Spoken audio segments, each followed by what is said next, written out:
Buenas noches, Dios les bendiga. Vamos a iniciar nuestro estudio que estamos haciendo del libro número 4. Hoy nos toca la lección número 4, 5 y 6. Y vamos a pedirle al hermano Jorge Rodríguez que él haga la oración de iniciación.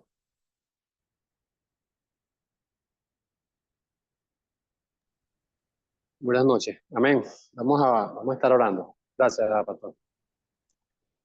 Padre amado, Dios, seguimos alabando tu nombre, exaltándote, dándote muchas gracias, Señor. Gracias por este tiempo, Dios, en el que podemos seguir aprendiendo de tu siervo. Gracias por la vida de nuestro hermano Isaac, el pastor. Gracias por su trabajo. Gracias por todo su desempeño en tu obra, Señor.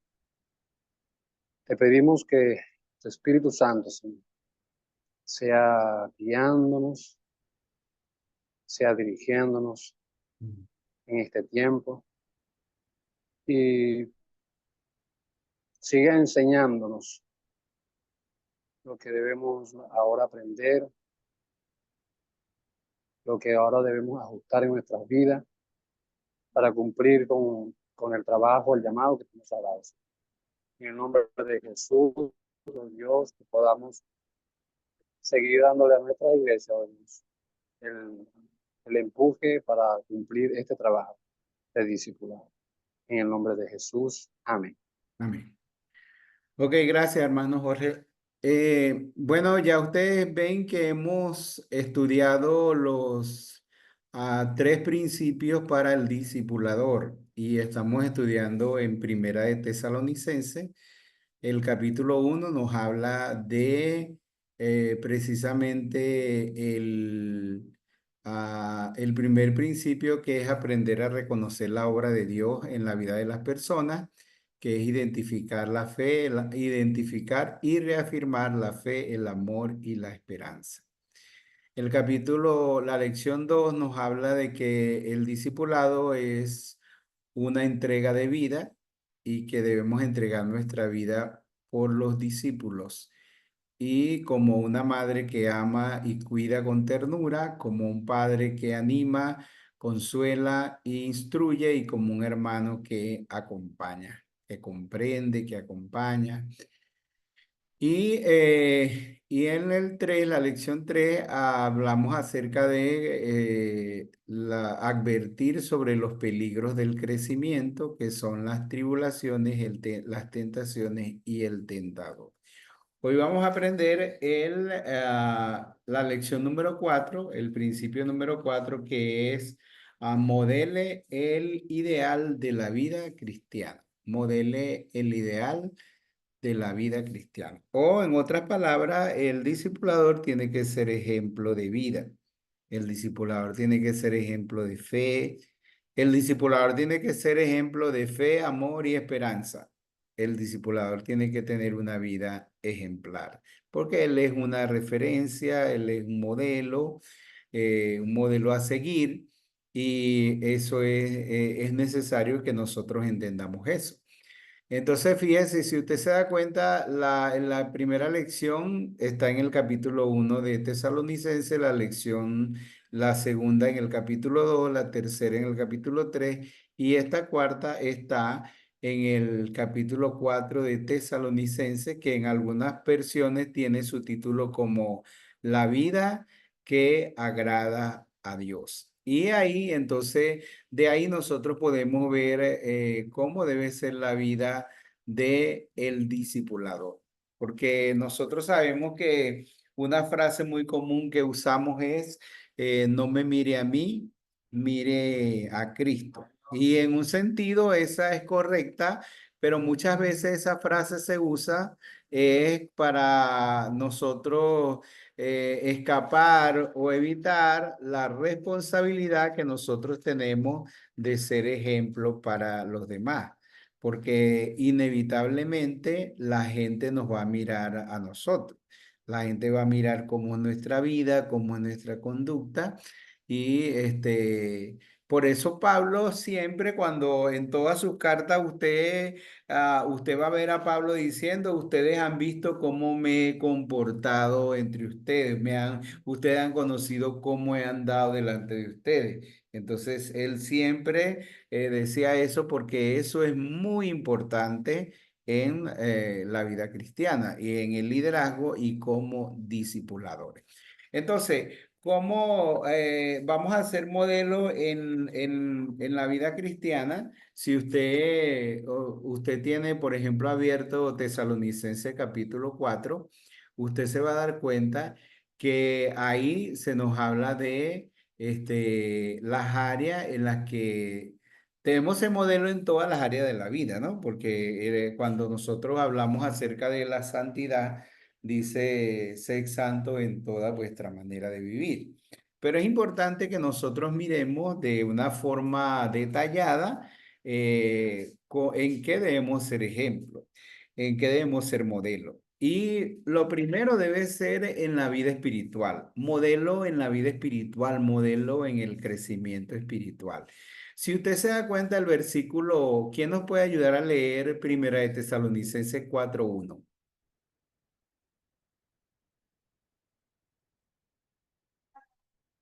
Amén, pastor. Ayúdame a leerlo, por favor. Por lo demás, hermanos, os rogamos y exhortamos en el Señor Jesús que de la manera que aprendiste de nosotros, como os conviene, conduciros y agradar a Dios, así abundéis más y más. Ok, entonces fíjese lo que Pablo le está diciendo a los hermanos. Pablo está usando ahí tres verbos que son aprendiste, conduciros y abundar. Este, si nosotros tomamos esos tres verbos, entonces nosotros lo usamos como en la vida espiritual. Primero, ¿cómo ser modelo en la vida espiritual? Una persona es modelo en la vida espiritual cuando es un aprendiz, cuando es un discípulo, cuando es una persona que, que continúa aprendiendo. Porque yo, por ejemplo, yo soy un discipulador, pero yo soy un discípulo. Entonces yo estoy enseñando a la gente, pero yo necesito aprender cada día. Yo no puedo detener el proceso de aprendizaje en mi vida. Yo tengo que aprender cada día. Entonces, así nosotros tenemos que aprender cada día y aprender del Señor. El apóstol Pablo en esa misma carta, por ejemplo, en relación al amor, le dice, no le voy a hablar acerca del amor fraternal porque ustedes mismos han aprendido la han aprendido del Señor. ¿Ve? Entonces, nosotros, para ser modelos en la vida espiritual, nosotros tenemos que ser personas que no podemos detener el proceso de nuestro aprendizaje en el Señor. Por eso es que uno no puede llegar a ese momento en que descuide su vida espiritual, su tiempo devocional, de leer la Biblia, dedicarse al Señor, porque nosotros tenemos que ser modelos en nuestra vida espiritual. Yo, por ejemplo, les voy a decir a ustedes, hermanos, ustedes tienen que leer la Biblia. Entonces ya yo no leo la Biblia porque ya yo tengo 41 años como cristiano, entonces ya yo leo la Biblia de vez en cuando o cuando me toca enseñar nada más. Entonces perdí esa dinámica, esa disciplina de aprender cada día. Entonces, así no debe ser. En un libro que se llama Enseñando para Cambiar Vida, que hay los principios de la enseñanza, dice, el que deja de aprender hoy, dejará de enseñar mañana. Entonces, ejemplo en la vida espiritual es que nosotros aprendamos cada día de Dios. Todos los días tenemos que aprender del Señor.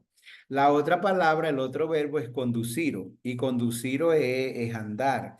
Conducir es caminar con Dios. Entonces, nosotros en la vida espiritual, para tener esa vitalidad espiritual, esa vida espiritual, nosotros tenemos que caminar con Dios. Tenemos que andar en el camino del Señor. Tenemos que seguir al Señor. Tenemos que tener esa experiencia de cada día caminar con Dios.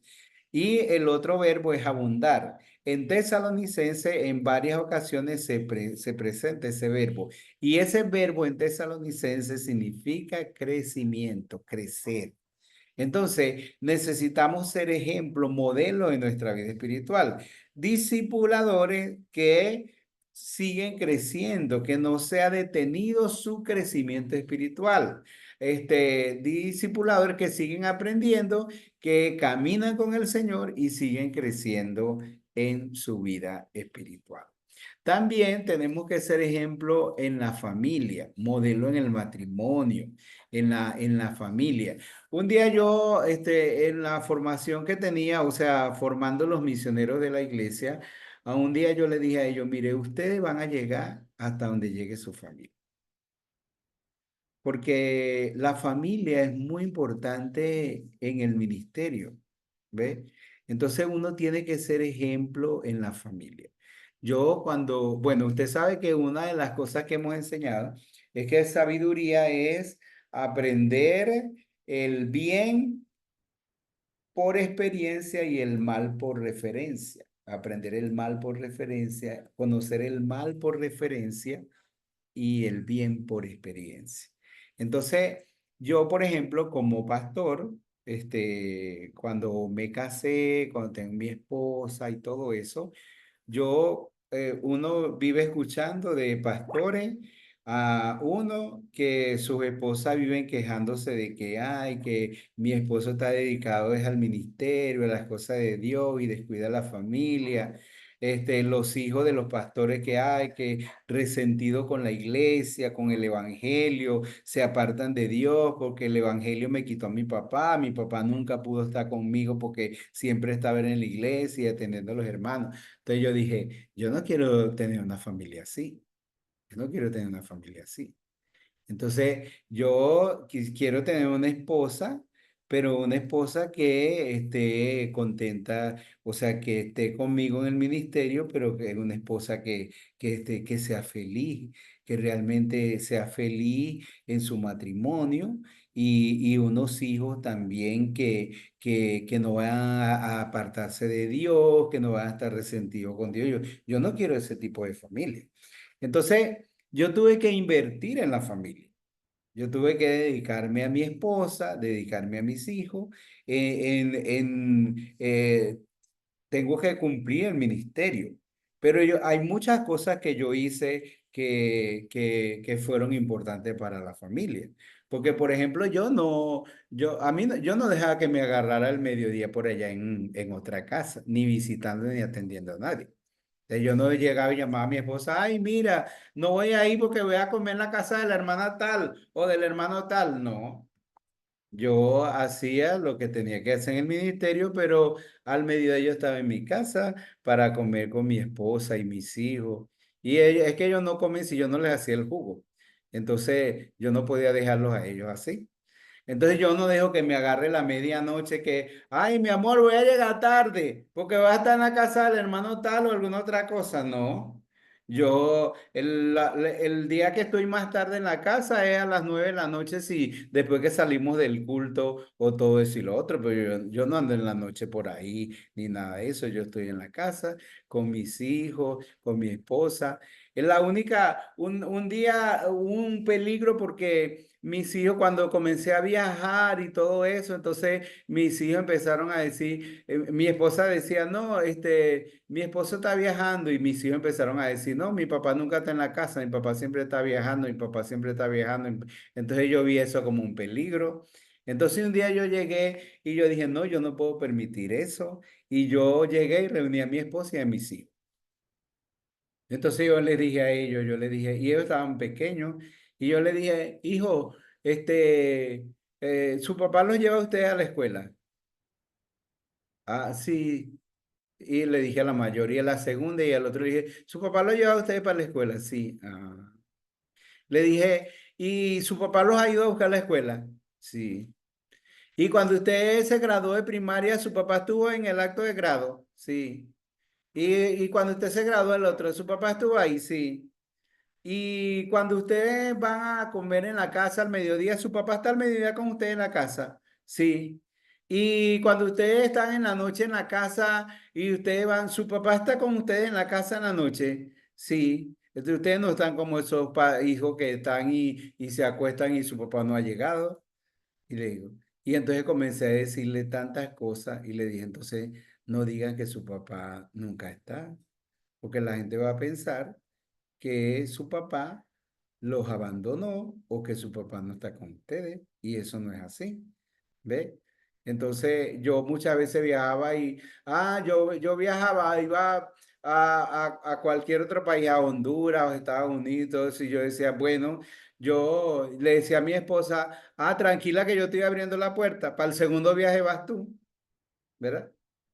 Y entonces yo fui a Honduras la primera vez y la segunda vez llevé a mi esposa. Fui para Estados Unidos la primera vez, la segunda vez llevé a mi esposa.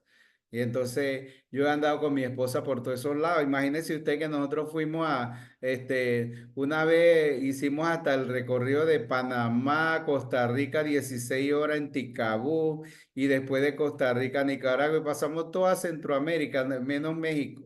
Y llegamos a todo eso de ida y de regreso. Bueno, después mi esposa no aguantaba los riñones, pero nosotros andamos juntos, servimos juntos al Señor. Y ustedes ven, mi esposa y mis hijos aman a Dios, aman la iglesia. A veces yo pienso que hasta más que yo mismo, ¿ve? Pero entonces uno tiene que entender que uno tiene que ser modelo en la familia. Uno no puede descuidar su familia, uno tiene que atender su familia, uno tiene que dedicar el tiempo necesario a la familia. Y ahí si usted ve Primera de Tesalonicenses capítulo 4, usted ve que dice, ¿quién nos lee el versículo número 4?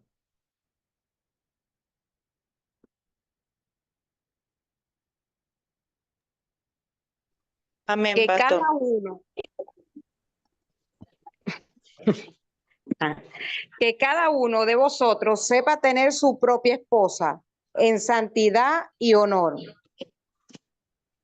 Sí, lea el otro. El siguiente. No es pasión de concupiscencia, como los gentiles que no conocen a Dios. Bueno, ahí dice, cada uno sepa tener su propia esposa en santidad y honor. Ahí dice esposa, pero entonces, si es la esposa, dice cada uno debe tener su propio esposo en santidad y honor. O sea, cuando dice su esposo y todo eso, eso nosotros lo trasladamos a la familia y el hogar. O sea, cada uno debe tener su hogar, debe tener su familia en santidad y en honor, no en pecado, no en fornicación, no en adulterio, no en inmoralidad. Entonces, cada uno sepa tener su familia en como corresponde, como debe ser, como una familia que agrada a Dios, en santidad y honor, una familia que honre y glorifique el nombre de Dios. Entonces, sea como sea, o sea cual sea la circunstancia que a nosotros nos toca vivir, tenemos que, como discipuladores, tenemos que invertir en la familia, porque la familia es una gran referencia y tiene un gran peso en el ministerio que nosotros estamos llevando a cabo. Y como discipuladores, los discípulos que nosotros vamos a tener también nos van a ver a nosotros, vamos a ver cómo está nuestra familia y todo eso. Entonces, eso es importante. Y bueno, una de las cosas importantes es estar separado de todo tipo de inmoralidad. Porque fíjese usted, el ejemplo de David. Yo, por ejemplo, un día andaba en una de las iglesias que estábamos fundando y conseguí un hombre y el hombre me dice, pastor, me dice, ¿cuántas mujeres tiene usted? Me dice. Yo no, yo tengo mi esposa y tengo 3 hijos. Me dice, pero usted puede tener cualquier cosita por ahí, porque y dice, en la Biblia, David tenía su esposa y David tuvo también otras mujeres, me dice el hombre. Yo le dije, tú conoces la Biblia, ¿verdad? Conoces la historia de David. Y yo le dije, ¿y tú sabes la otra cara de la moneda? Sí, yo le dije, David, él cometió adulterio, ¿verdad? Con Betsabé, la mujer de Urías. Pero tú sabes todo lo que David tuvo que pasar por la muerte por ese adulterio que él tuvo con Betsabé. Entonces yo te voy a decir la otra cara de la moneda. Mira, primero el hijo que iba a tener con Betsabé, ¿qué pasó? Se murió. Y aunque David, el muchacho tenía como unos 9 meses y David se enfermó y David duró 7 días tirado en el suelo en el templo orando y rogando, el niño murió como consecuencia de su pecado. Ah, tú sabes que David tenía una hija que se llamaba Tamar y entonces llegó y tenía otro hijo, eran hermanastros, eran hermanos por parte de padre, que se llamaba Amón. Y Amón un día se fingió enfermo y le dijo a David que le dijera a Tamar que la fuera a atender y cuando Tamar la fue a atender, entonces Amón, su propio hermano, la violó, la ultrajó, la deshonró. Ah, y entonces ese hermano que se llamaba Amón, entonces los otros hermanos el otro hermano de Betsabé, el otro medio hermano que hizo, mató a Amón, mataron al hijo de David. Ah, y tú sabes qué más, entonces Absalón, que era el hijo que David más quería, llegó un día, se rebeló contra David, se acostó públicamente con las mujeres, con las concubinas de David delante del pueblo, deshonró a su padre, le quitó el reinado y ese hijo que David tanto quería, un día los soldados de David, ¿qué hicieron? Lo mataron. Y el Señor le dijo, bueno, tu pecado será perdonado, pero le dijo, la sangre y la espada no se apartarán de tu casa. ¿Ve? Entonces yo le dije, bueno, la gente puede adulterar y fornicar, pero tiene que atenerse a las consecuencias y al castigo que va a tener de parte de Dios por eso. Entonces ahí en Tesalonicense dice, cada uno sepa tener a su propia esposa en santidad y honor. Entonces nosotros no podemos abrirle la puerta a la casa y a la familia a la inmoralidad. No podemos hacerlo, ¿verdad? Porque ahí en los mismos versículos dice que os apartéis la voluntad de Dios es que os apartéis de fornicación. No podemos ni hacerlo nosotros ni tolerar eso en la familia. Mire, ¿sabe una cosa que le agradezco yo a mi mamá? Que nosotros somos 14 hermanos. Que mi mamá nunca, y aunque no era cristiana, ella llegó a ser cristiana cuando tenía 50 años, pero ni antes de eso, ni después de eso, ella no le permitió a ninguno de sus hijos meter mujeres en la casa y a ninguna de las mujeres meter hombre en la casa, sin que fuera su esposo. Y ella hizo eso. Y eso preservó la familia hasta el día de hoy. Pero si nosotros como familia, entonces toleramos la fornicación, el adulterio, aceptamos que nuestros hijos metan mujeres en la casa sin ser casados, aceptamos que las hijas metan mujeres, si metan las hijas metan hombres sin ser su esposo, entonces mañana van a meter uno, después van a meter otro y después todo eso, y nuestra casa va a ser una casa de fornicación. Nuestra familia va a ser una familia mancillada, manchada por el pecado. Y eso no es agradable delante de Dios. Entonces, uno tiene que cuidar la familia, preservar la familia de todo tipo de inmoralidad. Entonces, eso es importante como ejemplo, como modelo. En otro aspecto, hay que ser modelo en el trabajo. Ahí, hay un versículo, ¿quién nos lee el versículo 11? 11 y 12 de Primera de Tesalonicenses 4. Y que procuréis tener tranquilidad y ocuparos en vuestros negocios y trabajar con vuestras manos de la manera que os he mandado, a fin que os conduzcáis honradamente para con los de afuera y no tengáis necesidad de nada. Ok, entonces es importante ser modelo en el trabajo, ¿verdad? Y ahí dice, cada quien debe ocuparse en sus negocios, trabajar honradamente con sus manos, no tener necesidad de nada, más bien hasta ayudar a los que están afuera. Eso es importante, ¿ves? Entonces, parece mentira, pero una persona que es honrada, diligente y responsable en su trabajo, tiene una buena influencia y una buena referencia delante de las demás personas. Y eso es tan importante para el discipulado. Mire, aún hasta en la plantación de iglesia.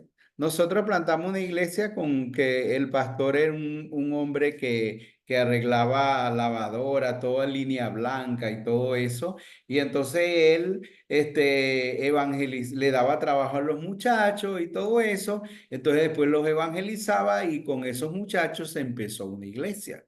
Pero el pastor era el trabajador y que los enseñaba a trabajar. Nosotros hemos visto médico, un traumatólogo allá mismo en el oriente del país, que en su clínica atendía a los pacientes, les hablaba del Señor y un día se hizo tan grande el testimonio, se reunían en una parte de la clínica hasta que tuvieron que alquilar un lugar y se estableció una iglesia. Y todo porque un hombre de trabajo, era un traumatólogo, un médico, entonces tiene influencia sobre los pacientes, tiene influencia sobre los familiares de los pacientes. Entonces, el trabajo es un recurso muy importante para los discipuladores, porque una maestra puede tener influencia sobre sus alumnos y sobre los padres de los alumnos y también sobre sus colegas maestros. Entonces, tiene tres grupos que ella puede ganar para el Señor y que pueden ser sus potenciales discípulos. Igual, una persona en cualquier tipo de trabajo, cuando es una persona honrada, cuando es una persona diligente, cuando es una persona de buen testimonio, entonces Dios puede usarle para ganar a otros para Cristo y hasta para tener discípulos. Entonces, es muy importante ser modelo en el trabajo. Es decir, cuando usted es una persona honrada, disciplinada, diligente en su trabajo, de repente usted puede decir, ah, no, estoy ocupándome en cosas que no son de Dios y todo eso. No, pero eso puede ser usado por Dios como una gran herramienta y recurso para usted tener discipuladores y para usted ser discípulo. No cometamos el error de decir, no, vamos a poner a discipular a aquel hermano que no trabaja, aquel hermano que no trabaja, aquella hermana que no hace nada, vamos a ponerlo a discipular. Eso es el peor error que nosotros podemos cometer en la vida. ¿Por qué? Porque la gente que no trabaja, esas personas que no trabajan, que no hacen nada, esas personas tienen fallas en su carácter que van a ser muy, muy terribles y van a perjudicar el proceso de discipulado. ¿Por qué? Porque una persona que trabaja sabe lo importante que es el valor del tiempo, que es el valor de la responsabilidad, que es el valor de la puntualidad. El que no trabaja no le da importancia a nada de eso. Le toca discipular a una persona a las 9 de la mañana y llega a las 11, a las 12 o a la 1 de la tarde. Y le dice, ah, no, yo pensaba que usted me estaba esperando. No, la gente no tiene tiempo. La gente no tiene tiempo, la gente tiene su tiempo reducido, la gente tiene su tiempo organizado. Entonces es importante, las personas que trabajan saben, porque saben lo importante, el valor del tiempo, de la puntualidad, de la responsabilidad. Entonces no cometamos el error de poner a discipular a la gente que no hace nada. Muchas veces los mejores discipulados son los que no tienen tiempo, son los que están más ocupados, son las personas que tienen y son las personas que tienen mayor influencia también sobre otros. Y también no cometamos el error de poner a discipular a los hermanos que tienen antecedentes en quitar prestado y no pagan. Porque ellos entonces, usted le pone un discípulo y ellos van a desplumar al discípulo, van a empezar a estarle pidiendo prestado al discípulo y van a echar a perder el testimonio de la iglesia. Entonces esa gente que pide prestado y no paga, esos no son buenos discipuladores. Eso hay que mandarlos a trabajar en otra cosa, ¿verdad? Entonces uno tiene que ser modelo en su trabajo. También tiene que ser modelo en sus relaciones, ¿verdad? Ahí dice, primero, uno de los versículos dice, ninguno engañe ni agravie en nada a su hermano. Otro dice acerca del amor fraternal, no tengo necesidad de escribirle porque ustedes mismos lo han aprendido de Dios. Entonces hay que ser modelo en las relaciones. No, el discipulado no puede ser esa persona que tiene problemas con todo el mundo. Porque si usted pone a discipular a una persona que tiene problemas con todo el mundo, va a terminar, se va a rochelar con el discípulo y va a terminar peleado y en todo eso y lo otro. Entonces, de una persona que tiene relaciones sabias, que tiene relaciones saludables con la gente, que tiene buena actitud con la gente, no que vive enemistado y peleado con este y con los otros y con los demás. Entonces, así, usted lo pone en un lugar a discipular y siempre tiene problemas con la gente y la gente es el culpable y ellos no. Entonces, así no es. Entonces, uno tiene que ser modelo, tiene que ser ejemplo en su vida espiritual, en su familia, en su trabajo, en sus relaciones, aún hasta con los mismos hermanos de la iglesia. ¿Verdad? Tiene que ser una persona que tiene buen trato con la gente, que es una persona que tiene buenas relaciones con las demás personas. Entonces, hay que ser, el discipulador debe tener una vida ejemplar. Bueno, pero entonces usted dice, no, hermano, entonces yo no tengo aquí ningún candidato para ser discipulado porque la gente aquí está muy torcida, está muy choreta. Bueno, eso no es la excusa para decir que no vamos a discipular. El asunto es que nosotros, el ser discipulador nos exige que nosotros tenemos que hacer ajuste en nuestra vida, que nosotros tenemos que mejorar nuestra condición de vida y que nosotros tenemos que entender que la gente va a mirarnos a nosotros y no solamente vamos a enseñar con las palabras, sino con nuestro propio ejemplo de vida. ¿Ok? Bueno, ¿les gustaría añadir algo o preguntar algo sobre esta clase? Pueden hacer.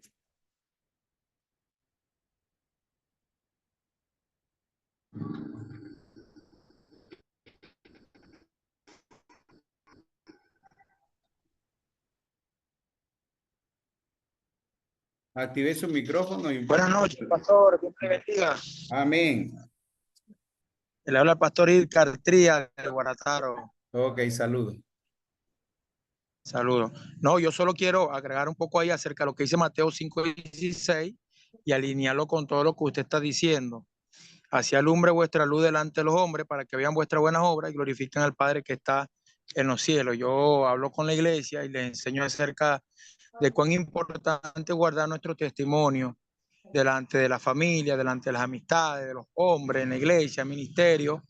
Y siempre les he enseñado a ellos con respecto a esto que las buenas relaciones le conectan con el favor de Dios. Y eso es importante, guardar nuestro testimonio, cuidarlo, muy importante en todos los sentidos y ser un modelo como padre. Siempre le pido a Dios y le digo a los hermanos esa recomendación, que oren, que seamos buenos padres, mejores hijos, mejores esposos, mejores pastores. Y es importante el tema que está hablando, este tema que hoy pude conectarme y escuchar esto y he sido edificado un poco más acerca de este tema. Gracias, pastor. Hay que, entonces ser modelos como padre, como esposo, como hermano, como amigo, en todas las áreas de nuestra vida.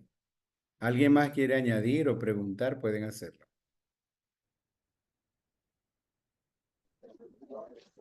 Buenas noches, pastor.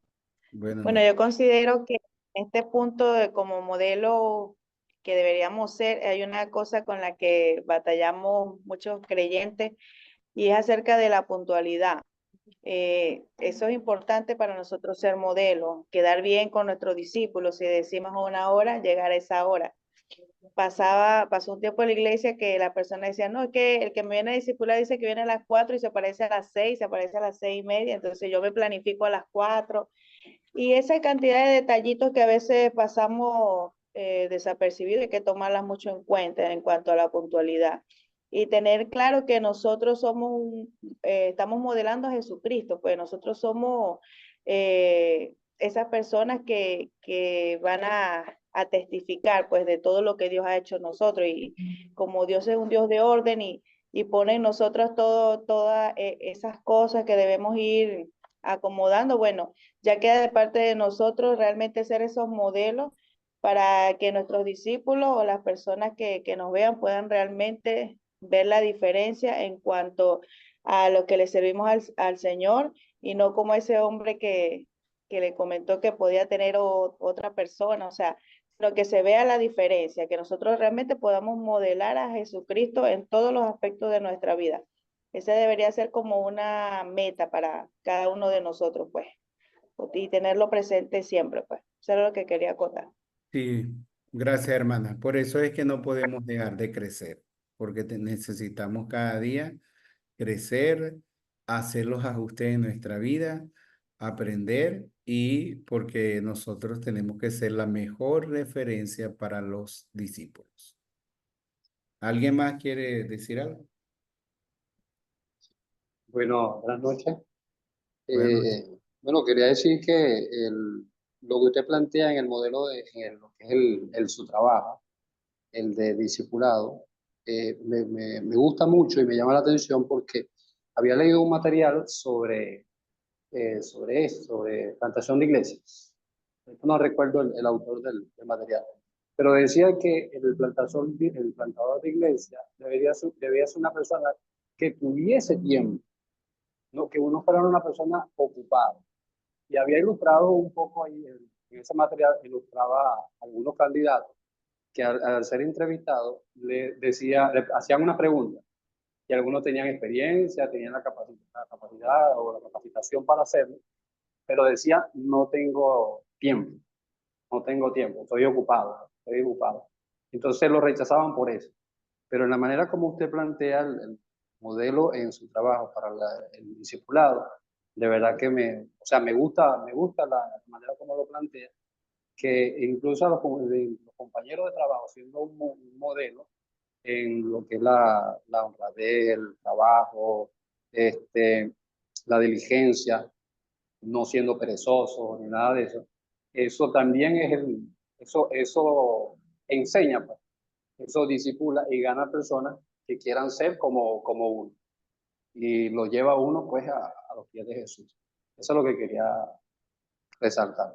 sí, y hay personas que, por ejemplo, tenemos muchos pastores que fueron médicos, que tuvieron mucho trabajo y bueno, si tuvieron un llamamiento especial del Señor, ellos dejaron todo lo que tenían que hacer para dedicarse completamente a la obra de Dios. Y algunos no lo hicieron al momento, algunos lo hicieron en un tiempo trabajando y un tiempo dedicándose a la obra de Dios. Y yo tengo un sobrino que hace 2 meses lo llamaron al ministerio allá en Bogotá y él era miembro de nuestra iglesia y él se fue hace unos, creo que unos 7 años a Bogotá. Y él ha estado trabajando todo el tiempo. Él se fue por cuestiones de trabajo y todo el tiempo estaba trabajando. Pero él se congregaba fielmente y el pastor le tomó mucha confianza, la iglesia también. Y entonces ahora le llamaron para que él fuera el segundo pastor en la iglesia. Pero él todavía está trabajando. Pero él un momento él va a dejar su trabajo completo para dedicarse al ministerio completo del Señor. Pero ha sido un hombre ejemplar en su trabajo, en su trabajo, en las empresas que él ha trabajado, pero ahora él va a estar dedicado al ministerio. Y pienso que va a ser muy interesante porque en el trabajo es muy importante. El trabajo, sea cualquier trabajo que tengamos, bueno, en el trabajo podemos aprender muchas cosas que podemos aplicarlas en lo que es el ministerio del Señor. Entonces, eso es interesante. Bueno, pero entonces terminamos la clase de la lección número 4 y pasamos a la lección número 5 que enseñe una correcta escatología. La escatología es la doctrina de los últimos tiempos, las últimas cosas, o de lo que va a pasar el tiempo del fin, ¿verdad? Y es una doctrina, ¿verdad? En esta clase enseña una correcta escatología, tiene la implicación de que el discipulador tiene que aprender bien las doctrinas de la Biblia, tiene que aprender bien las doctrinas fundamentales de la iglesia. Y enseña una correcta escatología es solo un ejemplo de cómo es importante que nosotros tengamos una posición doctrinal sana, bíblica, de nuestra fe. Enseñe una correcta escatología.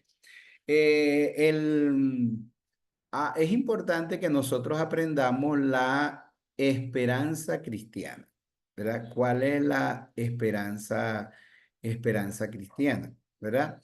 Si usted lee Primera de Tesalonicenses capítulo 1, versículo 10, dice, esperar a los de los cielos a su Hijo, a quien resucitó de entre los muertos, a Jesús que nos libra de la ira venidera. Eso dice Primera de Tesalonicenses 1:10. Y eso se amplía en los siguientes capítulos. En el capítulo 4, a partir del versículo 13. Y yo quiero que aprendamos lo que nos enseña, la esperanza cristiana que nos enseña Pablo en Tesalonicenses capítulo 4 a partir del versículo 13. La triple esperanza es la esperanza de la segunda venida de Cristo. La esperanza de que cuando Cristo venga, los muertos en Cristo serán resucitados y los vivos en Cristo serán transformados. Y la esperanza de la vida eterna con el Señor. Esa es la triple esperanza que nos enseña la Biblia y que nos enseña el apóstol Pablo en todas sus epístolas. Entonces, vamos a ver esa triple esperanza. Yo quiero que usted tenga su Biblia abierta en Primera de Tesalonicenses, capítulo 4, versículo 13. ¿Alguien puede leernos desde el versículo 13 a bueno, van a ir leyendo versículo por versículo y yo quiero ir explicando, ¿ok? Entonces alguien lee el versículo 13. Tampoco queremos, hermanos, que la ignoréis acerca de los que duermen, para que no os entristezcáis como los otros que no tienen esperanza. Ok, Pablo le escribió a los hermanos de Tesalónica porque ellos no sabían qué era lo que sucedía con los hermanos al momento de la muerte. Porque la gente en el primer siglo, ellos, hasta los mismos apóstoles y el mismo apóstol Pablo, ellos no veían la venida del Señor como algo lejano. Ellos pensaban que el Señor iba a venir otra vez en su generación o mientras ellos estaban vivos. Entonces, cuando la gente se muere, a los cristianos se mueren, ellos no sabían qué es lo que sucede con los hermanos cuando mueren. Y el Antiguo Testamento nos da muy poca enseñanza, muy poca luz acerca de eso. Entonces ellos no sabían. Entonces Pablo les habla aquí de la esperanza cristiana y le dice, no quiero que ustedes ignoren acerca de los que duermen, o sea, de los que han muerto en Cristo, de los que han muerto. ¿Cómo que no, para que no tengan tristeza como la gente que no tiene esperanza? Y ahí viene la enseñanza. Yo quiero que alguien nos lea el versículo 14.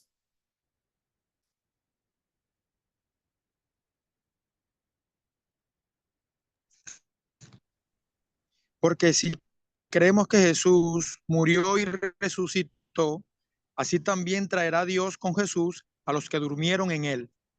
Ok, fíjese usted, la muerte y la resurrección de Cristo eran una de los fundamentos o la base esencial de la fe de los cristianos. Entonces, Pablo está poniendo al mismo nivel de la doctrina principal o de la enseñanza principal, al mismo nivel está poniendo lo que le va a decir acerca de la segunda venida. Él le está diciendo, así como Cristo murió y resucitó, de la misma manera que ustedes creen eso, que ustedes no dudan de eso, que esa es la base fundamental de su fe. De la misma manera que ustedes creen que Cristo murió y resucitó, de esa misma manera, en ese mismo nivel, ustedes tienen que creer que Dios traerá con Jesús a los que durmieron en él. Ustedes pueden entender la frase. Dios traerá con Jesús a los que durmieron en él. Es decir, que cuando Cristo venga en su segunda venida, primero está la esperanza de la segunda venida. Nosotros esperamos que Cristo va a venir una segunda vez. Entonces, en esa segunda venida, Cristo no va a venir solo, porque dice, Dios traerá con Jesús a los que durmieron en él. ¿Quiénes van a acompañar a Jesús en la segunda venida? Usted puede activar el micrófono y responder.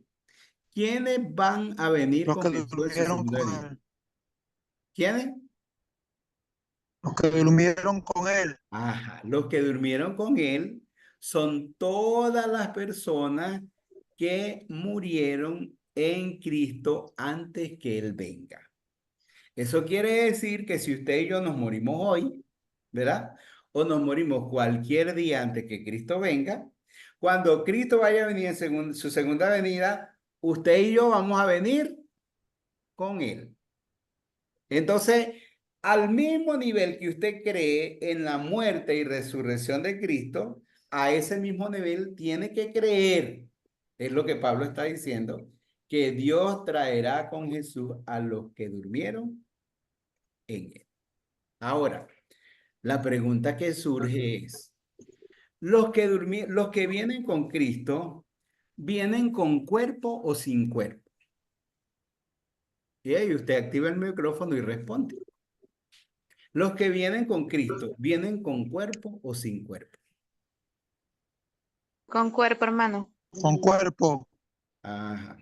Vienen con cuerpo. Sí, con cuerpo.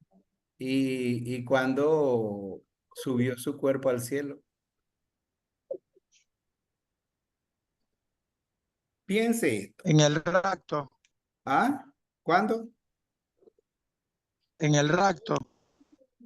¿En cuál rapto? En el Los que vinieron con arrebatamiento. Cristo, escuchen. Los que vienen con Cristo vienen sin cuerpo. Porque ellos son los que van a resucitar. La resurrección no es la resurrección del alma, no es la resurrección del espíritu. La resurrección es la resurrección del cuerpo. Si los que vienen con Cristo vienen con cuerpo, entonces tenemos que eliminar la doctrina de la resurrección. Porque ¿quién va a resucitar? ¿Qué cuerpo van a resucitar si ellos ya tienen su cuerpo? Entonces, los que vienen con Cristo no han resucitado sus cuerpos. Los únicos que tienen cuerpo en el cielo es Cristo, Enos y Elías. Bueno, algunos dicen que Moisés, pero especulando porque nunca se encontró su cuerpo. Pero es especulación, o sea, no podemos asegurar. Lo que sí podemos asegurar por la Biblia y por el registro bíblico es Enos y Elías, que fueron llevados sin experimentar la muerte y que fueron llevados con cuerpo y espíritu a la gloria del Señor. ¿Ok? Y esas referencias son muy interesantes. Entonces, ahora vamos a leer el siguiente versículo. Después vaya anotando las preguntas. El siguiente versículo Por lo sería el cual, versículo número 15. ¿Cómo dice el versículo 15?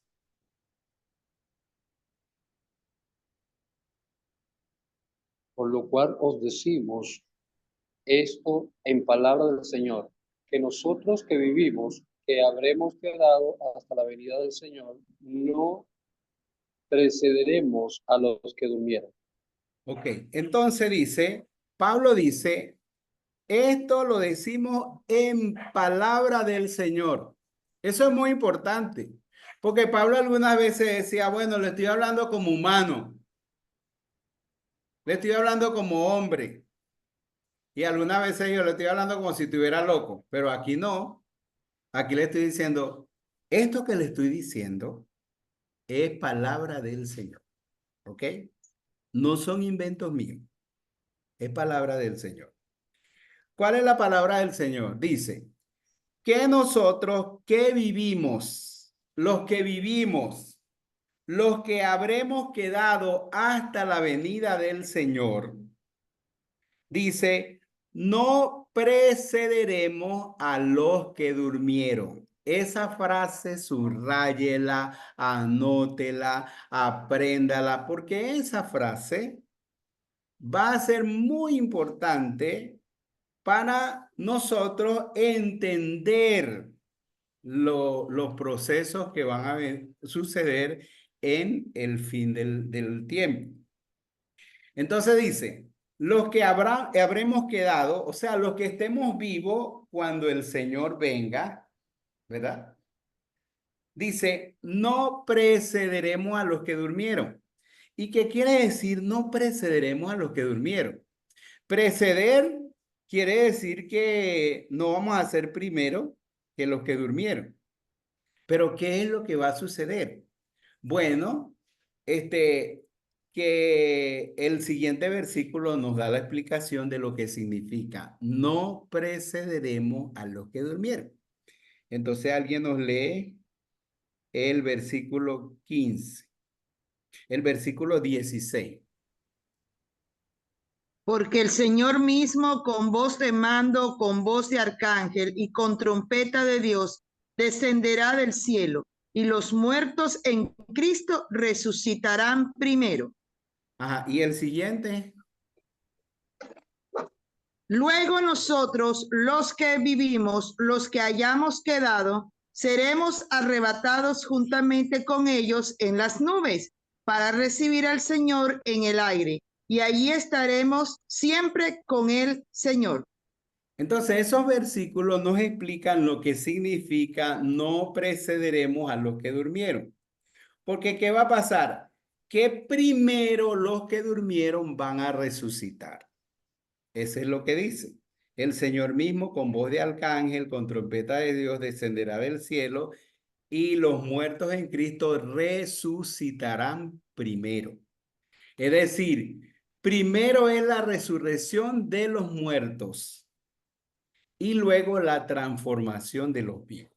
Y dice, luego nosotros los que hayamos quedado, entonces seremos arrebatados juntamente con ellos para recibir al Señor y así estaremos siempre con el Señor. Entonces, cuando Cristo venga, van a suceder dos cosas. Una es que los muertos van a resucitar y los que estén vivos van a ser transformados. Pero no va a ser al contrario.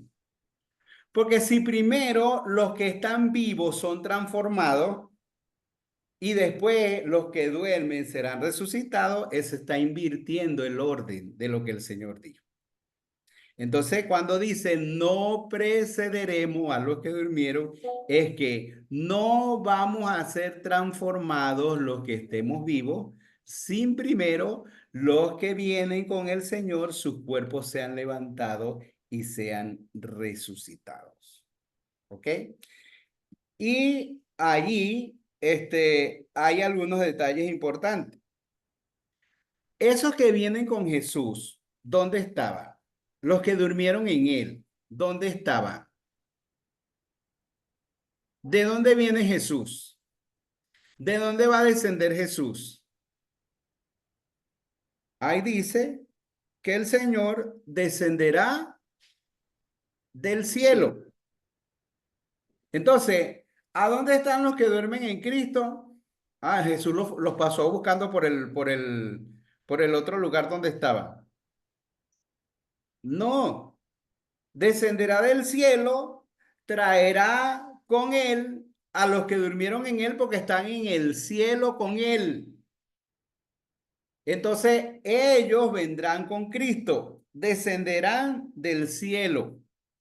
Ahora, ahí dice con voz de mando, de arcángel, con trompeta de Dios. Segunda de Tesalonicense nos dice que el Señor vendrá con los ángeles de su poder. Entonces, ¿quién tiene razón? ¿Viene con los que durmieron en él o con los ángeles de su poder? Porque Pablo le dice a los tesalonicenses que viene en primera le dice que viene con los que durmieron en él, y en segunda le dice que vendrá con los ángeles de su poder. Entonces, ¿con cuál de los dos grupos viene? Con los dos grupos, pastor. Ok, no hay problema. Viene con uno a la derecha y otro a la izquierda. Vienen con los dos, ¿verdad? No son enemigos los dos. Los que durmieron en él y los ángeles de su poder vienen con el Señor. Ahora, entonces, los que estén vivos cuando Cristo venga, ellos no van a morir. Ellos no van a resucitar. Ellos no se van a morir para resucitar el otro día. No se van a morir para resucitar el mismo día. Ellos no van a experimentar la muerte. Y como no van a experimentar la muerte, también poco van a experimentar la resurrección. Ellos van a experimentar es la transformación. Entonces, los que durmieron en él van a ser resucitados, sus cuerpos van a ser levantados, sus cuerpos van a ser levantados y transformados para unirse a su espíritu. Y los que estén vivos, su cuerpo y su espíritu no se van a separar, no van a experimentar la muerte, sino que van a ser transformados. Y luego está la tercera esperanza, y así estaremos para siempre con el Señor. Entonces, la esperanza del cristiano, ¿cuál es? ¿Cuál es la triple esperanza? La primera es que Cristo viene por segunda vez. La venida de Cristo, cuando Cristo venga, no va a venir solo. Cuando Cristo venga, no va a ser una venida secreta. Él no va a venir como algunos dicen que va a venir Cristo, va a levantar su iglesia primero, después entonces de 7 años, va a empezar una gran tribulación y después entonces Cristo viene otra vez. Y después entonces se desata el diablo y después Cristo viene por cuarta vez. ¿Cuántas venidas nosotros esperamos del Señor? Nosotros esperamos una segunda venida. Y cuando el Señor venga, Él va a resucitar. Él va a venir con los que durmieron en Él y ellos van a ser resucitados. Y los demás, déjenme que se me está descargando la computadora.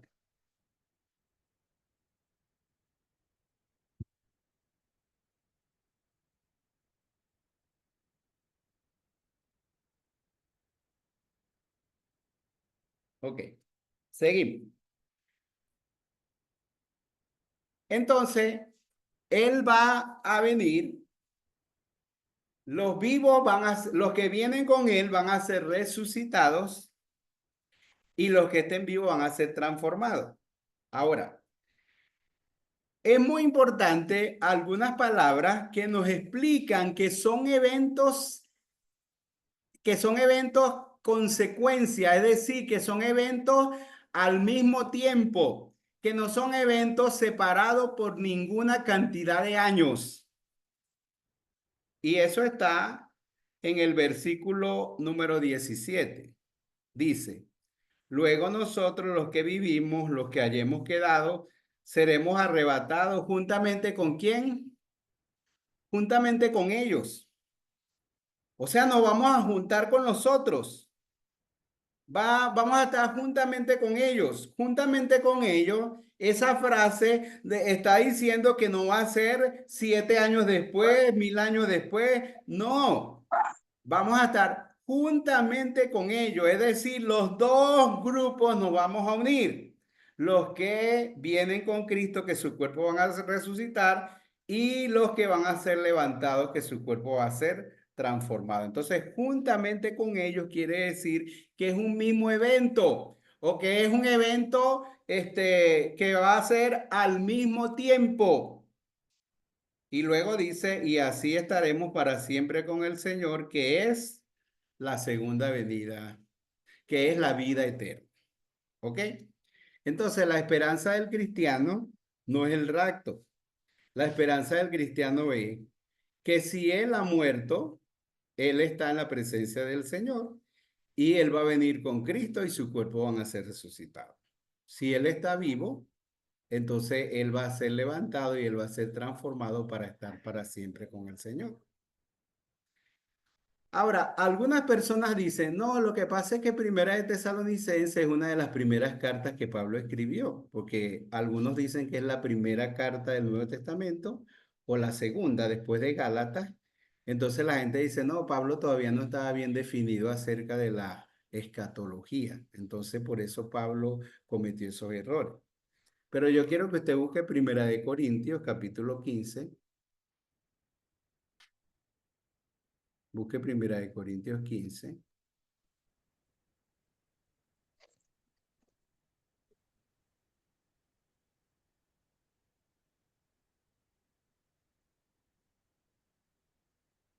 Y usted va a leer el versículo número 51 y 52. Primera de Corintios 15, 51 y 52. He aquí, serio, no todos dormiremos, pero todos seremos transformados. En un momento, en un abrir y cerrar de ojos, a la final trompeta, porque se tocará la trompeta y los muertos serán resucitados incorruptibles y nosotros seremos transformados. Entonces, si usted se da cuenta y dice, no todos dormiremos, no todos moriremos, pero todos seremos transformados, porque los que van a ser resucitados, su cuerpo van a ser transformados. Y los que estén vivos, su cuerpo van a ser transformados. Y ahí habla de las dos cosas que van a suceder. Pablo le dice a los corintios, entonces, los muertos en Cristo resucitarán y nosotros seremos transformados. Entonces, la esperanza cristiana es que Cristo viene por segunda vez.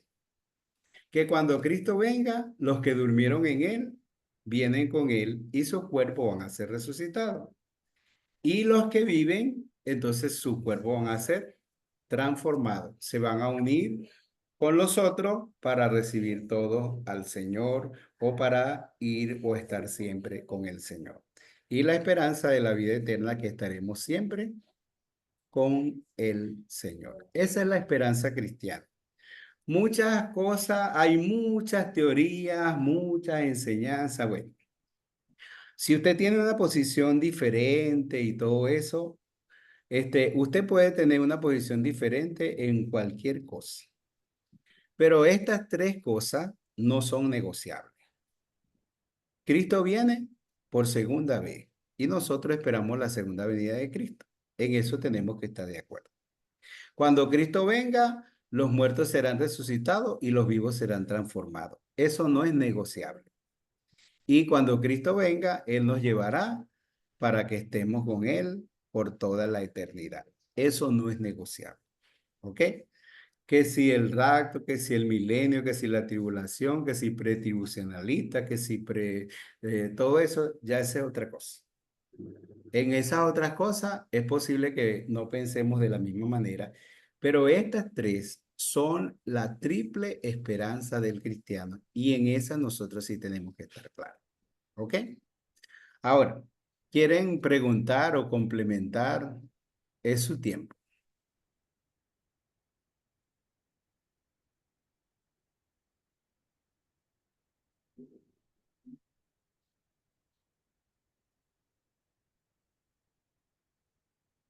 Usted le puede decir miedo.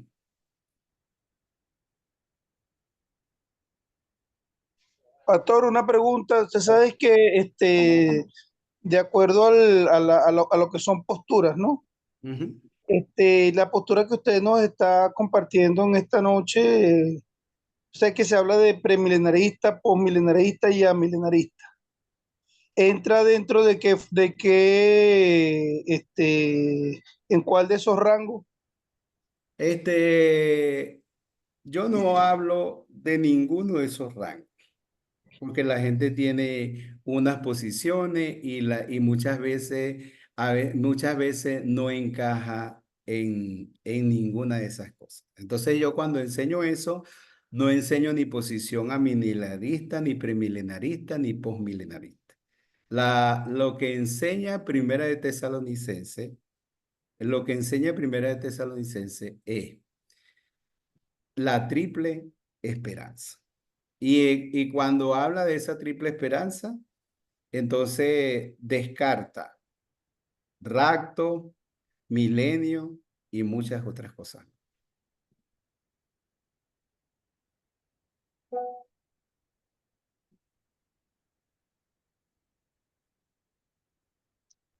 Gracias, mi pastor. Dios le bendiga. Ok. Entonces, esa, por ejemplo, esa parte de Primera de Tesalonicense, eso nos da detalles claros. Y usted puede examinar cada detalle ahí. Y usted puede cotejarlo con cualquier otra parte de la Biblia. Y esa es la esperanza del cristiano. Pero nosotros, por ejemplo, en la parte del discipulado, ¿qué va a enseñar usted? ¿Y qué voy a enseñar yo? Voy a enseñar a milenialismo, premilenialismo, postmilenialismo, pretribucionalismo, posttribucionalismo. No. Cuando digo enseña una correcta escatología, esa es la triple esperanza del cristiano. La esperanza de que Cristo va a venir, que cuando Cristo venga los muertos van a ser resucitados, los vivos van a ser transformados y que un día estaremos para siempre con el Señor. Esa es como cuando le di la clase, por ejemplo, de las tres virtudes de fe, amor y esperanza. Entonces, creo que una hermana dijo, pastor, pero es que hay muchas otras cosas. Bueno, puede haber muchas otras cosas, pero todas esas cosas pueden encajar en fe, amor y esperanza. Y por eso el Señor dijo, todas las cosas pasarán, pero permanecen la fe, el amor y la esperanza. Entonces, todo lo que usted pueda ver, pureza por aquí, ¿a dónde la va a meter? Entonces yo le dije usted puede meterla en fe. ¿Qué es esto por aquí? Bueno, métalo en fe, amor y esperanza. Entonces usted puede decir, todas esas posiciones que usted tiene, ideas que usted tiene, tienen que encajar en esa triple esperanza. Y eso es lo que nosotros, en un sentido, deberíamos enseñar. Ok, ¿alguien más?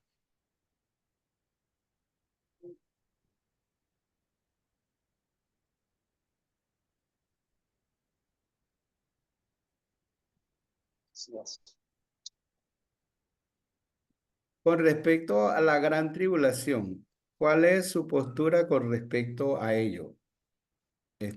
Pregunta un hermano.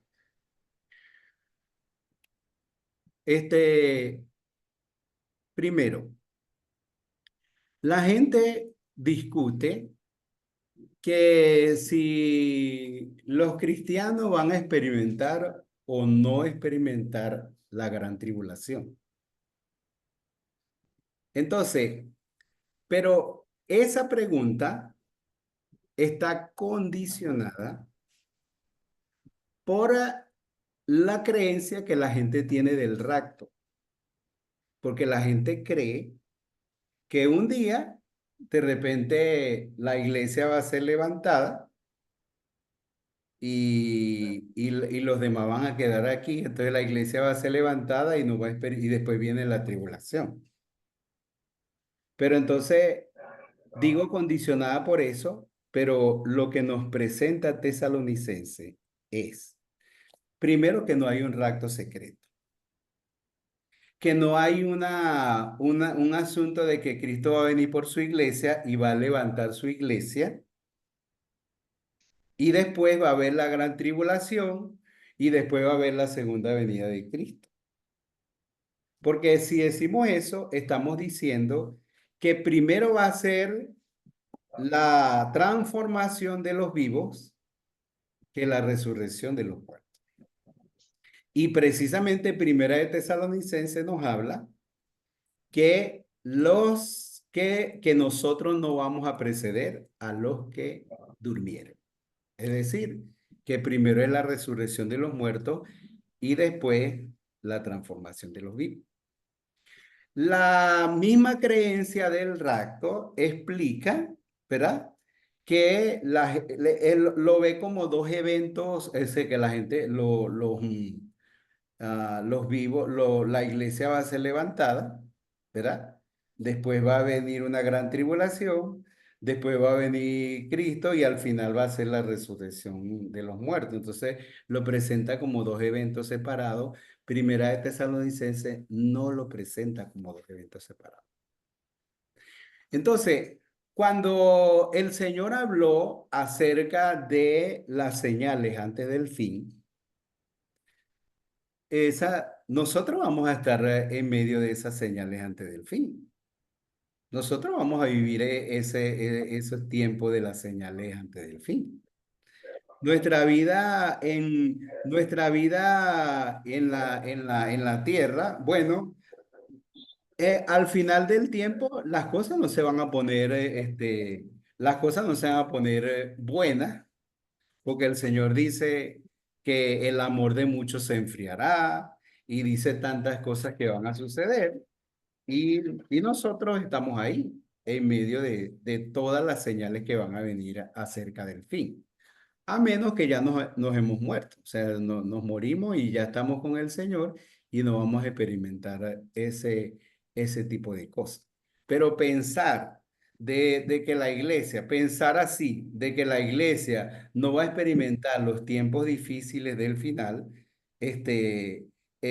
yo no pienso que sea así. Yo pienso que nosotros, va a venir todas esas cosas que el Señor muestra como señales antes del fin y luego el Señor vendrá en ese sentido.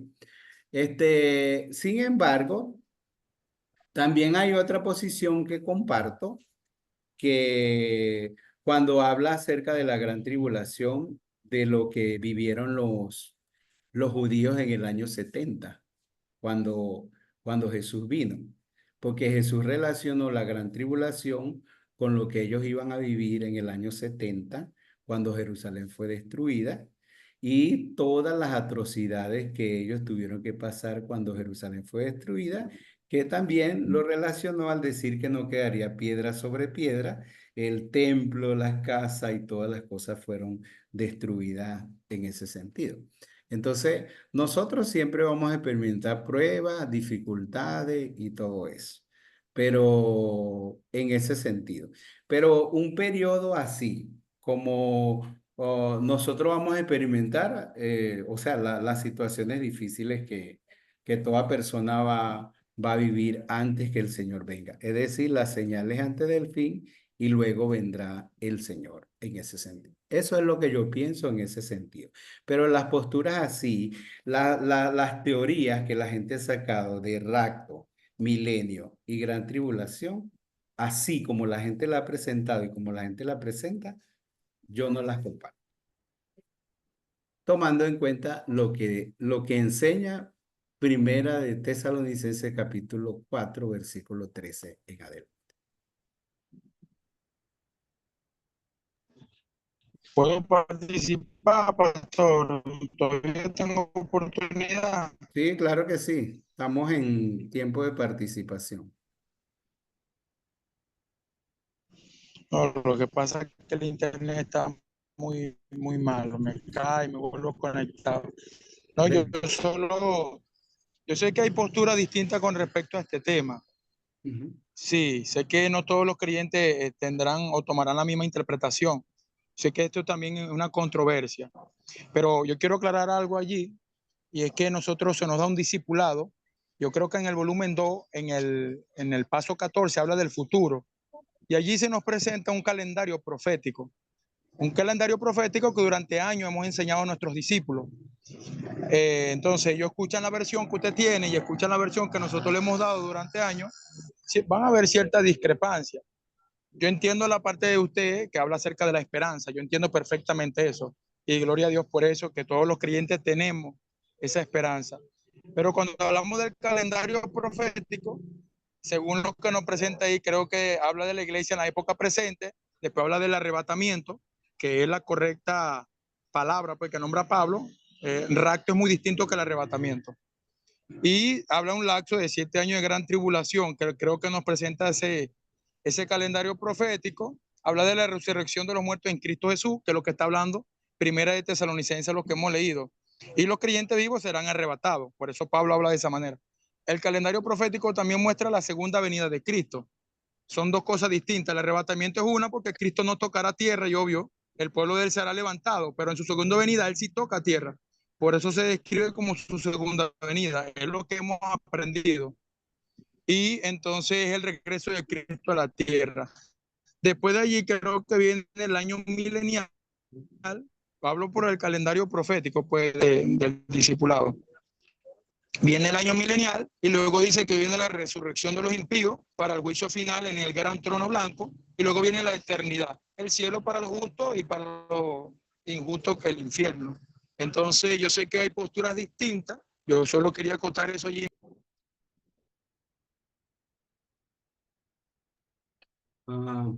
Ok, no hay problema, hermano. En esa parte, nos respetamos, ¿ok? Pero yo particularmente, no comparto ese calendario, profético, ¿ok?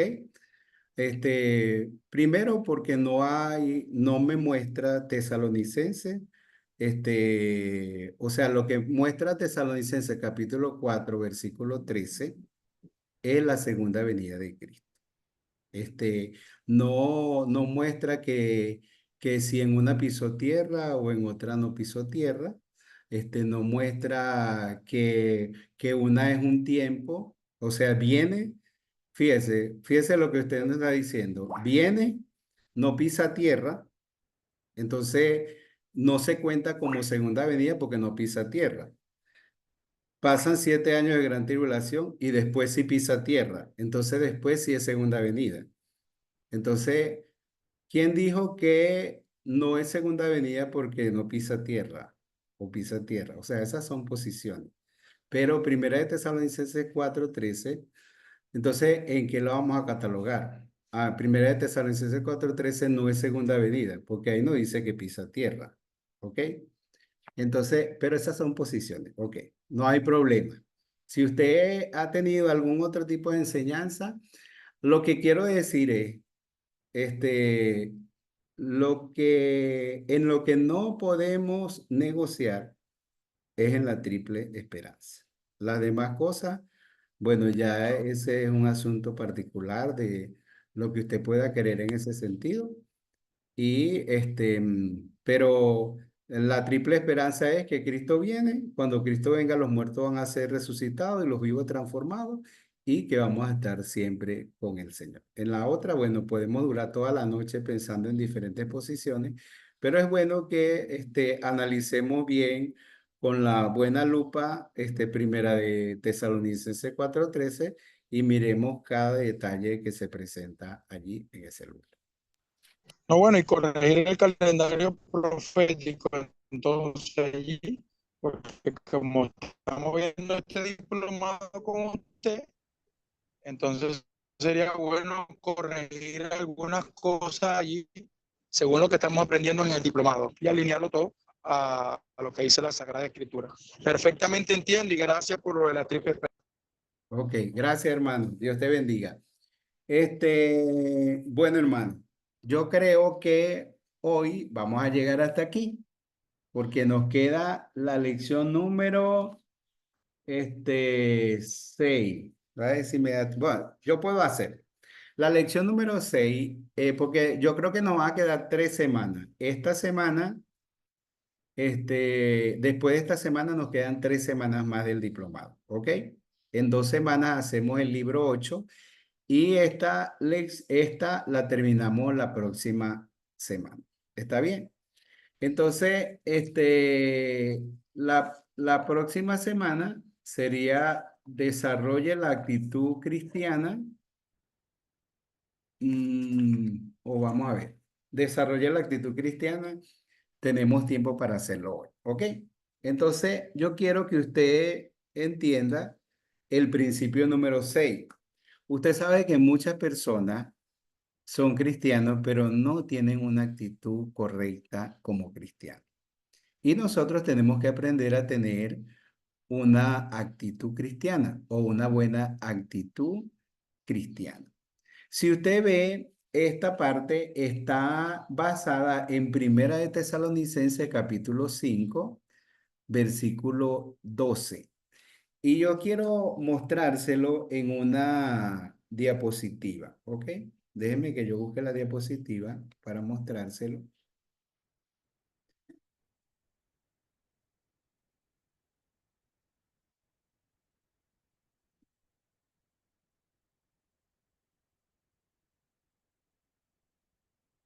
Yo tengo las diapositivas de este curso que yo se las voy a pasar, ¿ok? Te lo voy a pasar al terminar la clase. Pero vamos a ver la de desarrolla la actitud cristiana.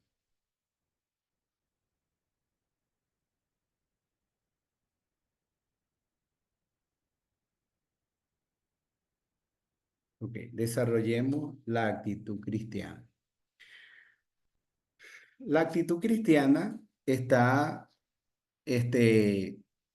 ahí lo muestra como andar en amor, vivir por fe y ser firme en la esperanza. Esa es la actitud cristiana. Andar en amor, vivir por fe y ser firme en la esperanza. Déjenme que yo estoy tratando de hacer algo aquí. Ok. Ese que sé. Ok. Andar en amor, vivir por fe y ser firme en la esperanza. ¿Qué significa andar en amor? Yo quiero que me ayuden a leer el versículo número 12 y 13 de Primera de Tesalonicenses capítulo 5. Os Bueno, rogamos, hermanos, que reconozcáis a los que trabajan entre vosotros y os presiden en el Señor y os amonestan, y que los tengáis en mucha estima y amor por causa de su obra. Tened paz entre vosotros. entonces ahí se nos dice que andar en amor significa reconocer a los líderes. Reconocer a los que los trabajan y a los que os presiden en el Señor. Entonces, eso es muy bonito cuando hay un buen reconocimiento, respeto de nosotros hacia los líderes, sean los pastores, los misioneros, los maestros, los líderes que nosotros tengamos. Andar en amor quiere decir que tenemos que reconocerlos, tenerlos en alta estima, respetarlos. ¿Ok? Y eso es muy bonito, no solamente cuando de parte de las personas lo hacen hacia los líderes, sino los líderes lo hacen también hacia las personas. Cuando hay una buena relación entre los miembros de la iglesia y el pastor, entre el pastor y los miembros de la iglesia, entre los miembros de la iglesia y el liderazgo de la iglesia, entre el liderazgo de la iglesia y el pastor. Eso significa andar en amor. Entonces nosotros tenemos que desarrollar una buena actitud cristiana y tenemos que enseñar a la gente eso, porque muchas veces, ¿verdad? Eso no es lo que se ve en las iglesias. A veces hay pelea, a veces hay respeto, hay falta de respeto entre los hermanos y entre los líderes, y esas cosas no deben suceder. Entonces, de andar en amor quiere decir tener respeto, tener en alta estima y tener la mejor actitud hacia las personas que nos presiden, que Dios pone para dirigirnos. El versículo número 14. ¿Quién nos ayuda a leer el versículo número 14?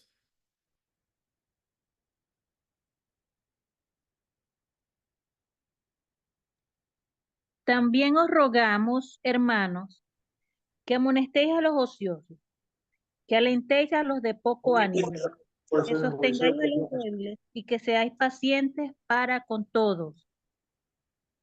Ok, entonces ahí viene la parte de la edificación mutua. Andar en amor es edificarnos mutuamente. Entonces ahí dice, a los ociosos hay que hacer ¿qué? Hay que amonestarlo. A los de poco ánimo, ¿qué hay que hacer?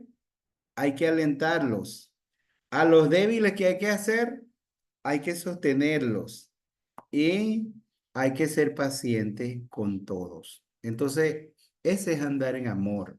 Eso nos muestra cómo debemos edificarnos mutuamente, ayudarnos mutuamente en medio de nuestra vida cristiana. Y los siguientes versículos nos hablan acerca de el perdón.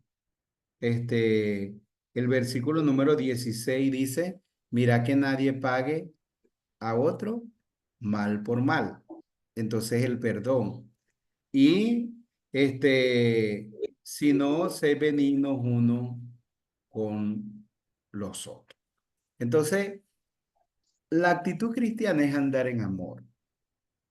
Y andar en amor es reconocer a los líderes, edificarnos mutuamente, perdonarnos unos a otros y ser bondadosos unos con los otros. Esa es la actitud cristiana. ¿Ok?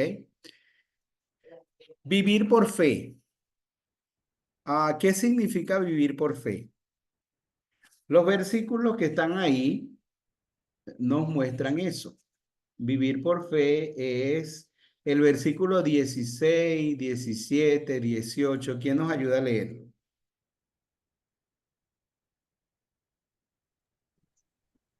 Amén. Estad siempre gozosos, orad sin cesar, dad gracias en todo porque esta es la voluntad de Dios para con vosotros en Cristo Jesús. Entonces, ese vivir por fe. Vivir por fe es estar siempre contentos, estar siempre gozosos. Imagínense, ¿cuántos están contentos con los resultados de la elección presidencial y la situación que estamos viviendo en el país? Entonces, yo creo que la mayoría de gente no está contenta, pero ahí dice, estén siempre contentos. Porque el contentamiento no es la circunstancia de la vida.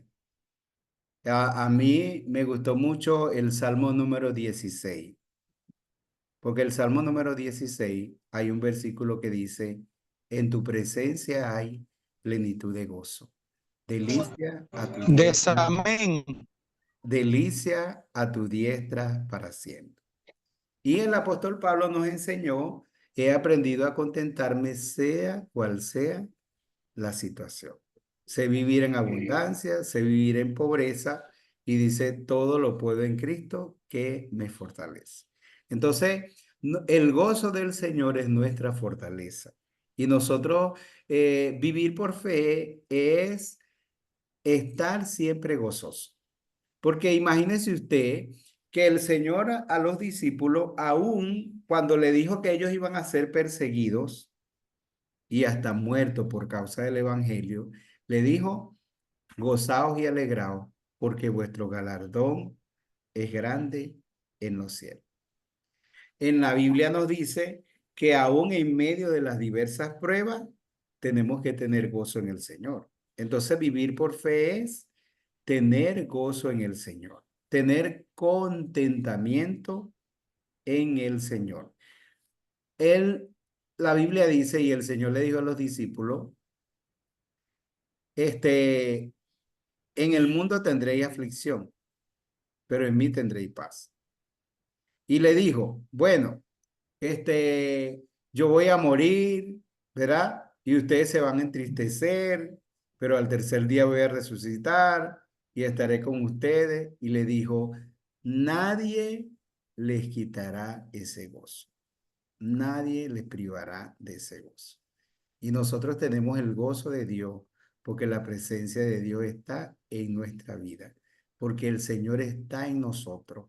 Y sea cual sea la circunstancia que nosotros podamos vivir, enfrentar o pasar, nosotros tenemos el gozo del Señor en nuestro corazón como fruto del Espíritu Santo de Dios, de la presencia del Espíritu Santo de Dios. Entonces, vivir por fe es estar siempre contento. Bueno, yo sé que a algunos les gustaría tener así como el hombre ese de Radio Rochela que salía que era Malapraxi. Yo no sé si ustedes lo conocieron, pero entonces no es gozo de los dientes para afuera, sino realmente del corazón. La segunda cosa que significa vivir por fe es orar sin cesar. Orar siempre, orar sin cesar. Entonces, nosotros debemos orar sin cesar. Nada debe desanimarnos a nosotros en la oración. Porque a veces nosotros vemos que no tenemos la respuesta de parte de Dios. Pero el Señor dijo, mis pensamientos no son vuestros pensamientos, ni mis caminos sus caminos. Y así como el cielo es más alto que la tierra, así son mis pensamientos y así son mis caminos más altos que los otros. Entonces no podemos dejar de orar. Aunque no tengamos una respuesta inmediata de Dios, sea de cualquier petición que nosotros hayamos hecho, vivir por fe es no dejar de orar.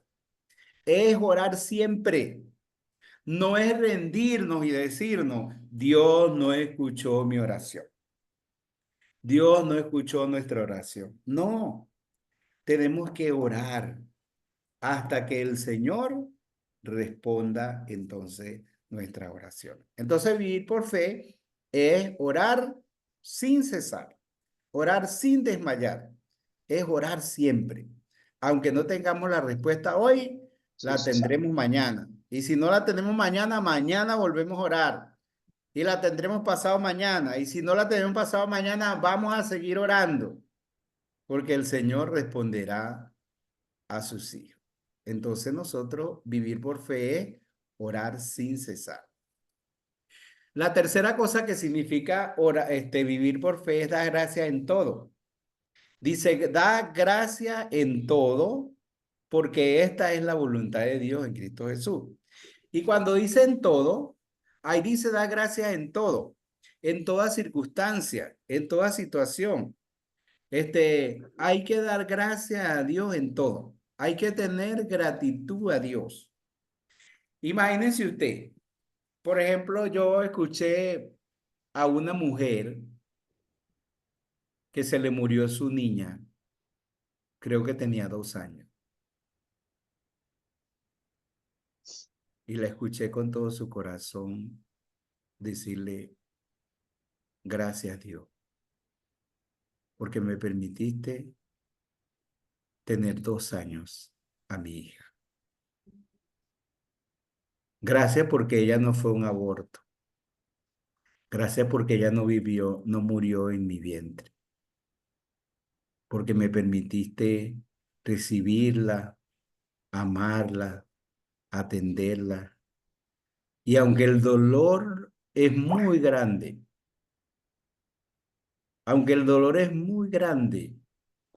porque ahora no va a estar conmigo, sin embargo te doy gracias, porque me permitiste verla y tenerla durante 2 años.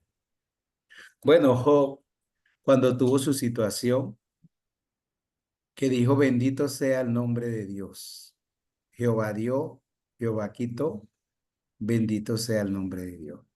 Esos son ejemplos claros de lo que significa dar gracias en todo, aún en las peores situaciones de la vida. Vivir por fe, cuando uno vive por fe, uno encuentra un motivo de gratitud, aún en todo lo que uno puede vivir o puede experimentar en la vida. Aunque haya cosas que uno no entiende, que uno no comprende, que uno no comprenderá, pero sin embargo, uno da gracias porque uno sabe que Dios tiene cuidado de nosotros y uno sabe que Dios aprueba lo mejor y nos da lo mejor y hace lo mejor, aunque nosotros no podamos entender.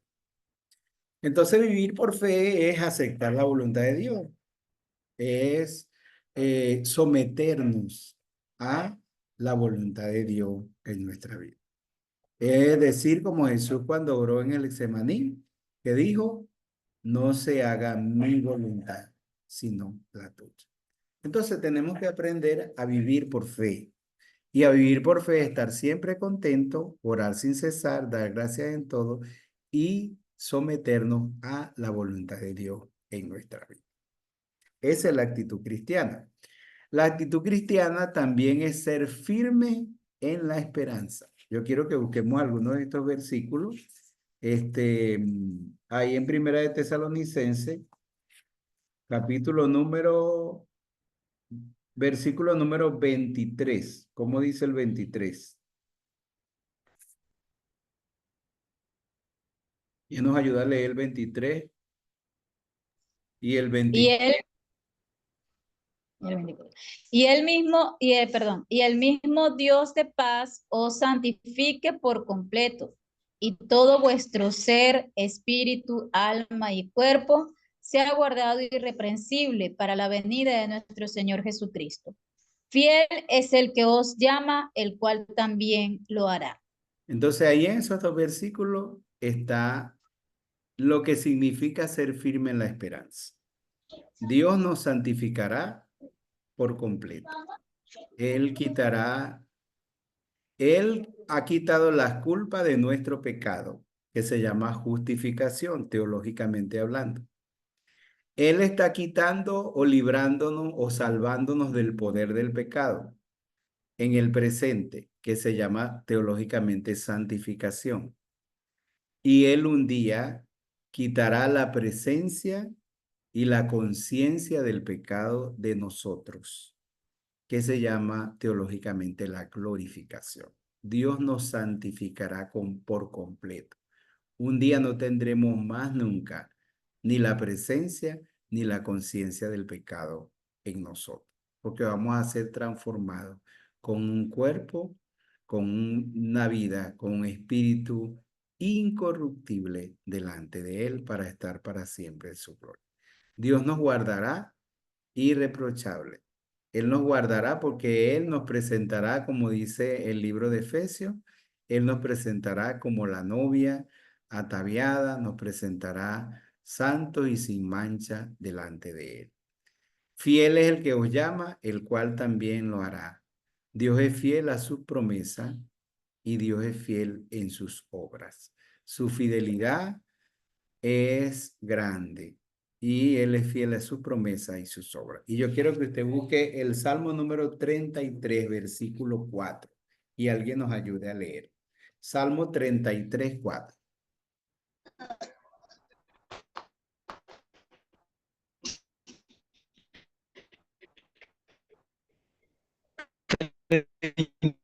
Y 3:4 dice, y fecha con fidelidad.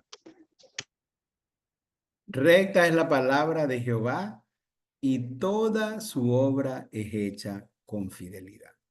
Entonces nuestra confianza es que Dios es fiel a sus promesas y en sus obras. Toda su obra Él la hace con fidelidad. Lo que Él nos ha prometido, Él lo va a cumplir. Entonces, por eso Hebreos 10, creo que 23, 24 dice, mantengamos firmes sin fluctuar la profesión de nuestra esperanza, porque fiel es el que prometió. Y aquí entonces nos dice, fiel es el que os llama, el cual también lo hará. Entonces, hay que tener la actitud cristiana, hay que desarrollar la actitud cristiana, hay que crecer en la actitud cristiana. Y la actitud cristiana es andar en amor, ¿verdad? Teniendo una buena relación con todas las personas, respetando a los líderes que Dios ha puesto para guiarnos, para dirigirnos en el camino del Señor. Y nosotros los líderes amando y cuidando las personas que el Señor ha puesto bajo nuestra responsabilidad, edificándonos mutuamente, consolándonos, alentándonos, siendo paciencia unos con otros, soportándonos, sosteniéndonos, ayudándonos unos a otros, perdonándonos unos a otros, siendo bondadosos unos con otros. Tenemos que aprender a vivir por fe, estar siempre contentos, orar sin cesar, dar gracias en todo y someternos a la voluntad de Dios. Cuando la gente le diga, ¿qué es vivir por fe? ¿Qué le va a decir usted? Vivir por fe es estar siempre gozoso, es orar sin cesar, es dar gracias en todo y es someternos a la voluntad de Dios en nuestra vida.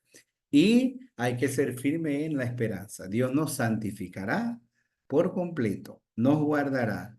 Él cumplirá todo lo que Él nos ha prometido y Él hará todo lo que Él se ha propuesto hacer en nuestra vida desde que Él nos llamó. Como dice Primera de Pedro 5:10, mas el Dios de toda gracia, que nos llamó a su gloria eterna, después que hayáis padecido un poco de tiempo, Él mismo os perfeccione, afirme, fortalezca y establezca.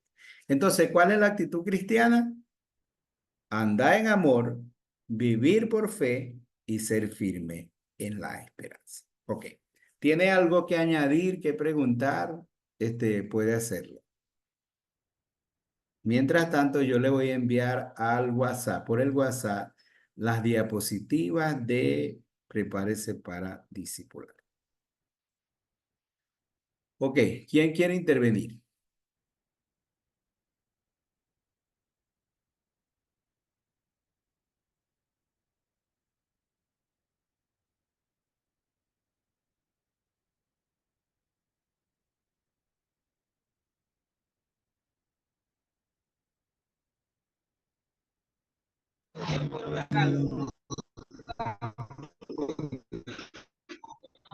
Bueno, yo voy a participar porque si nadie participa, quiero participar.